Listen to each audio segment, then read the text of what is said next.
Jadi untuk mencari solusi atas tingginya kasus bunuh diri dan stres maupun depresi, yaitu lewat meditasi. Selain tentu ada cara lain, tapi meditasi ini adalah satu upaya pemberdayaan diri. Dan yang paling penting harus dipahami, harus diingat bahwa meditasi ini adalah satu teknologi, satu sains, satu pengetahuan yang bisa diterapkan, dilakoni, dan sudah terbukti ribuan tahun ini bisa mengantarkan setiap orang untuk mencapai kedamaian dan kebahagiaan. Kesehatan fisik adalah bonus dari meditasi itu.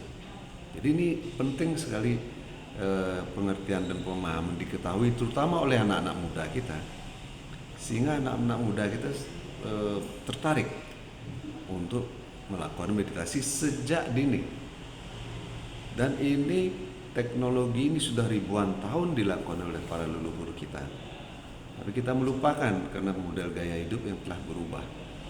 Nah, dengan disiplin melakukan ini maka kita akan dijauhkan dari stres. Stres itu pasti ada, tidak bisa dihindari, tapi kita akan mampu mencari jalan keluar, mampu memecahkan semua itu sehingga stres ini tidak berkembang menjadi depresi ataupun sampai menempuh jalan bunuh diri seperti itu.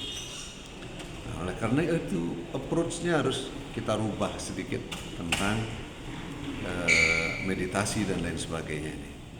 Nah, sehingga anak-anak muda dan sebagainya semakin tertarik. Saya khawatir kalau kita mengalami stres sampai depresi, kemudian lari ke obat-obatan, membuat secara teratur dan jangka waktu panjang. Satu adalah konsekuensi secara fisik, kedua tentu adiktif, menjadi ketagihan dan ketergantungan. Ini sesuatu yang sangat-sangat sulit untuk kita atasi, untuk keluar dari ketagihan dan ketergantungan itu.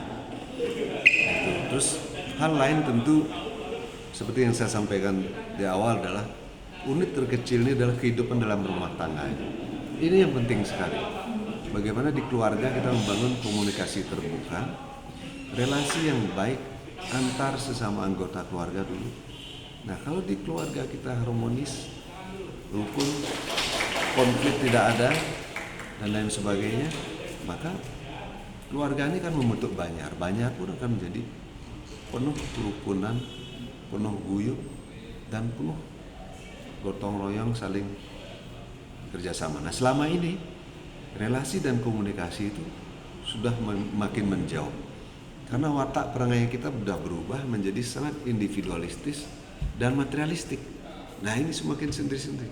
Jadi si anak di kamar sana, orang tua entah di mana, dan padahal di satu rumah. Dalam berkomunikasi dalam satu rumah pun kita masih menggunakan handphone. Nah, ini betapa keringnya hidup kita. Nah, begitu nih semakin kering hidup kita, terus anak-anak kita sedikit mendapat tekanan, stres, masalah dan lain sebagainya, dia seperti nggak ada kawan untuk diajak bicara, nggak ada jalan keluar apalagi, dan sehingga menempuh jalan-jalan pintas seperti bunuh diri. Nah, banyak hal yang sebenarnya bisa kita hindari, bisa kita atasi sehingga tidak terjadi bunuh diri semakin meningkat di Bali.